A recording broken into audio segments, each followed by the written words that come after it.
Assalamualaikum warahmatullahi wabarakatuh. Hari ini saya akan menerangkan tentang cuti sakit palsu. Apa itu cuti sakit palsu? Cuti sakit palsu merupakan satu cuti yang diambil tanpa alasan perubatan yang sah melalui pelbagai cara.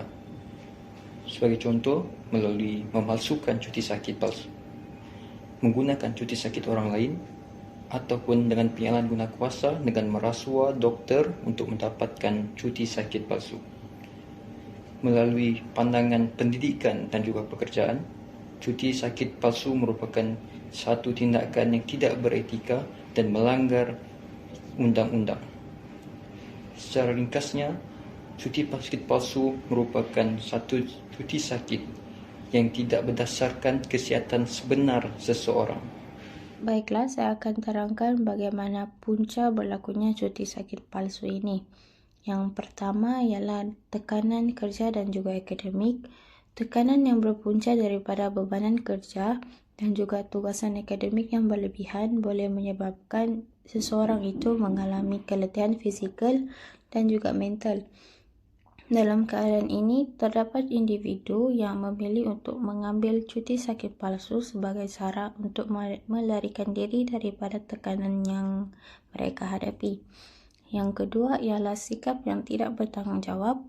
Terdapat individu yang menyalahgunakan kemudahan cuti sakit mereka demi kepentingan peribadi, seperti ingin berehat atau mengelakkan diri daripada tanggungjawab mereka. Sikap ini menunjukkan kurangnya rasa amanah dan juga tanggungjawab terhadap tugas yang diberikan.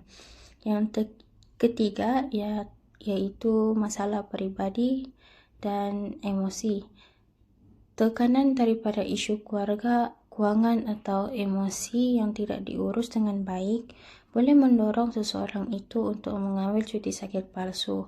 Hal ini kerana individu ini memilih jalan yang pintas kerana kurangnya sokongan atau panduan yang mencukupi untuk menangani masalah yang dia hadapi. Yang terakhir ialah daripada pengaruh rakan sebaya dan juga persekitaran. Apabila individu itu melihat rakan-rakannya mengambil cuti sakit palsu tanpa dikenakan sebarang tindakan, perbuatan itu cenderung dianggap normal kepada individu itu. Selain itu juga, persekitaran yang tidak menekankan kepentingan integriti dan disiplin akan lebih menggalakkan amalan ini berterusan. Seterusnya, kita akan membincangkan tentang kesan cuti sakit palsu. Kesan terhadap diri akan menyebabkan majikan dan rakan sekerja akan hilang kepercayaan dan menjejaskan hubungan di tempat kerja dan juga peluang untuk kenaikan pangkat.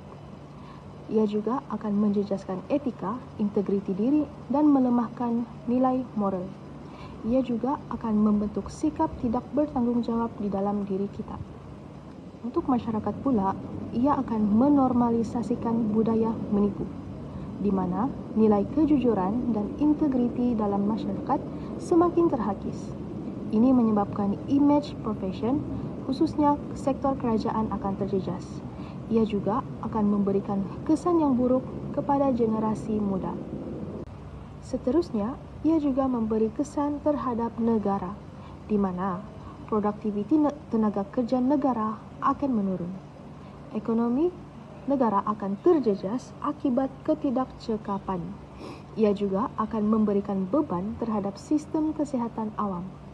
Dan akhir sekali, kepercayaan rakyat terhadap institusi negara kita akan merosot. Assalamualaikum dan salam sejahtera. Saya Ainumar Binti Nasir akan memberikan beberapa contoh sebenar berkaitan tajuk ini. Baiklah, untuk yang pertama, kes sindiket sijil sakit palsu di Sungai Petani Kedah pada tahun 2025. Polis menangkap 3 lelaki yang dipercayai mengendalikan sindiket menjual sijil sakit palsu di Sungai Petani. Sindiket ini menghasilkan sijil tanpa konsultasi perubatan yang sebenar. Untuk yang kedua, kes bekas pekerja klinik mengeluarkan sijil sakit palsu di Johor pada tahun 2025. Seorang bekas pekerja klinik di Iskandar Puteri mengaku bersalah di Mahkamah Magistrate atas dakwaan mengeluarkan sijil perubatan palsu atas laporan doktor pemilik klinik tersebut. Terakhir, kes polis membuat sijil palsu untuk ponteng kerja pada tahun 2025. Seorang anggota polis berpangkat korporal ditahan kerana dipercayai menghasilkan sijil perubatan palsu sendiri untuk ponteng kerja. Sekian dan terima kasih. Tindakan yang perlu diambil mengenai surat sakit palsu adalah yang pertama, pengesahan klinik. Majikan perlu menghubungi klinik atau hospital untuk mengeluarkan sijil tersebut bagi mengesahkan rekod kehadiran pekerja. Yang kedua, siasatan dalam. Majikan perlu jalankan siasatan secara mendalam untuk memberi peluang pekerja membela diri sebelum sebarang tindakan akan diambil. Yang ketiga, amaran keras atau pemecatan. Hal ini karena penggunaan sijil surat sakit palsu boleh ditamatkan perkhidmatan secara serta-merta. Yang keempat, laporan polis. Laporan polis boleh dibuat kerana penggunaan surat sakit palsu juga merupakan jenayah dan boleh dikenakan denda. Assalamualaikum dan selamat sejahtera. Ini adalah cadangan penyelesaian bagi cuti sakit palsu.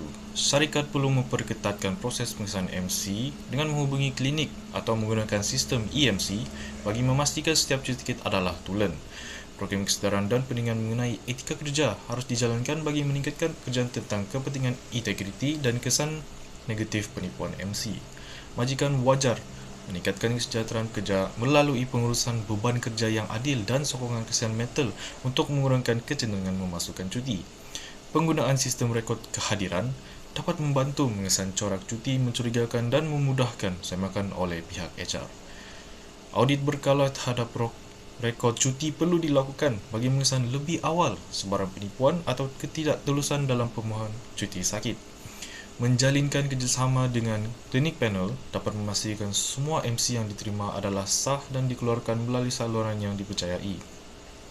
Menyediakan saluran aduan dalaman yang selamat membolehkan pekerja melaporkan penyalahgunaan cuti sakit tanpa rasa takut, sekaligus membantu menghentikan amalan penipuan.